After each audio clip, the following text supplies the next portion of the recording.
Welcome to this explainer. Let's dive right into liminality and communitas, the hidden structure of society. You know, if you've ever wondered why human societies seem to constantly bounce back and forth between strict, suffocating rules and absolute, chaotic rebellion, well, you're in the right place. We're going to unpack an anthropological framework that doesn't just explain ancient rituals, but literally the very fabric of our modern world. To really get this, we've got to start with a pretty shocking scene. Picture this. There's a man who is just hours away from becoming the supreme chief of the Ndembu people in Zambia. He's about to inherit absolute, unquestioned authority. But on the eve of his big installation, he gets stripped down to nothing but a ragged waistcloth. He's forced to sit in the dirt in a posture of complete shame, and a headman named Kafwana gets right in his face and brutally insults him, screaming, "Be silent. You are a mean and selfish fool. You must not keep the chieftainship to yourself." And it doesn't stop there. The chief's wife gets the exact same treatment. The whole community is actually invited to come up, strike him, and hurl insults. So, why? You've got to be asking yourself, why on earth would a society deliberately humiliate its highest, most absolute authority right before handing over the crown? I mean, why treat a future king like a total slave? It feels completely backwards, right? If you want people to respect the new king, shouldn't you be treating him with immediate reverence? To solve this mystery, we have to look at the underlying mechanics of how humans actually transition from one status to another. Back in the early 20th century, a scholar named Arnold van Gennep figured out that literally all human transitions, what he called rites of passage, follow a strict three-step playbook. Step 1 is separation, where you're stripped of your old identity. Step 3 is aggregation, where you're officially welcomed back into society with your brand new status. But the part we are zeroing in on today is that crucial magical middle step, the margin, or the limen, which is just Latin for threshold. And that brings us to Victor Turner's absolute game changer of a concept, liminality. Liminality is that ambiguous, weirdly transitional state of being betwixt and between normal social categories. During that middle phase of a ritual, the person going through it is essentially a blank slate. They are completely outside of society. No past, no future, just a total suspension of their identity. They're slipping right through the cracks of normal cultural classifications. So that abused Ndembu chief, he is deeply, deeply immersed in a state of liminality. What's really wild is how consistent the state is across completely different cultures. When someone is in a liminal state, they have to show total submissiveness. They're usually forced into absolute silence in sexual continence. They wear literal rags, or sometimes nothing at all. Zero property, zero rank. These extreme trials are specifically designed to completely obliterate their ego. They are being ground down to this absolute uniform baseline just so they can be built back up anew. Turner's fieldwork shows us exactly how this plays out for our Ndembu chief. Those ritual insults from Kafwana, they aren't just for kicks. It's actually a profound sociological safety valve. By forcing the chief to experience total powerlessness, the society is making absolutely sure he remembers what it feels like to be at the very bottom. It's a harsh lesson. His new power isn't for his own selfish desires, it's a sacred trust from the whole community. He has to know weakness before he can ever be trusted with strength. Now, this intense stripping away of status sets the stage for our second major concept, communitas. When the normal structural hierarchy totally vanishes during these liminal periods, something incredibly beautiful takes its place. Communitas is this unstructured, profoundly egalitarian bond that forms between people. Think about it.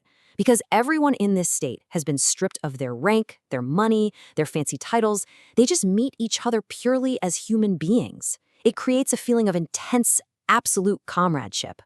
Turner put it perfectly. He called communitas a moment in and out of time, an essential and generic human bond, without which there could be no society. Let that sink in for a second. Society actually cannot survive purely on rigid rules, laws, and hierarchies. It would snap. It desperately needs these fleeting, magical moments of pure, unadulterated human connection to just refresh its spirit and remind everyone that, hey, we're all in this together. So, zooming out, what we're really looking at here is a massive, society-wide dialectic, a giant cosmic tug-of-war. On one side, you've got structure. That's your everyday, organized, hierarchical system of roles, jobs, and laws. And on the flip side, you have anti-structure, the liberating, totally egalitarian, status-free realm of liminality and communitas. Our entire human experience is basically just us oscillating back and forth between these two vital forces. I absolutely love how cleanly this breaks down. If we look at this through a Levi-Strauss-style binary comparison, you can see just how totally opposed these two worlds are. They're literal mirror images. In the normal status system, you've got inequality, speech, and property. But in liminality, you get equality, silence, and zero property. Where the status system obsesses over clothing distinctions and rank, liminality demands nakedness or a simple uniform and completely abolishes rank. And listen, these aren't just some random traits Turner cherry-picked. These are meticulously documented anthropological oppositions that show up across countless cultures all over the globe. Whether you're analyzing African circumcision rituals or the complex installations of ancient kings, the exact same pattern holds true. The transition phase always demands an absolute mirror image inversion of the normal societal rules. Okay, now you might be sitting there wondering, all right, this is super fascinating for studying the Ndembu people, but does this actually matter to me? Are these rituals just some relic of tribal societies?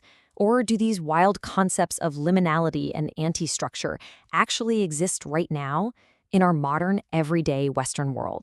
The answer is a massive, resounding yes. Let's look at what Turner calls the powers of the weak. In a lot of societies, the people who are structurally at the very bottom actually hold the most powerful moral voice of communitas. Take European court jesters, for example. Structurally, the jester was a low-class figure, often an outsider, yet he was the only guy in the entire kingdom who had the privileged role of openly mocking the king. He represented that raw, unstructured, deeply human truth that could puncture the massive egos of high society. He was literally an institutionalized figure of liminality. Now get ready for a huge aha moment from the source material. Think about major world religions. The Western Christian rule of St. Benedict for monks, it relies on the exact same liminal tactics we just saw in Zambia. Personal poverty, simple uniform clothing, absolute obedience, giving up marriage, and the total stripping away of any previous secular titles. Monasteries are basically just institutionalized liminality. They're using the exact same toolkit from tribal rites of passage to try and achieve a permanent everyday state of spiritual communitas. Mind-blowing, right? And we can fast forward right into the mid-20th century. Turner brilliantly points out that the Beat generation and the hippies of the 1960s, they were doing the exact same thing. By explicitly opting out of the status-obsessed social order, wearing ragged clothes, roaming around, and preaching universal brotherhood, they were on a modern, completely secular quest for communitas.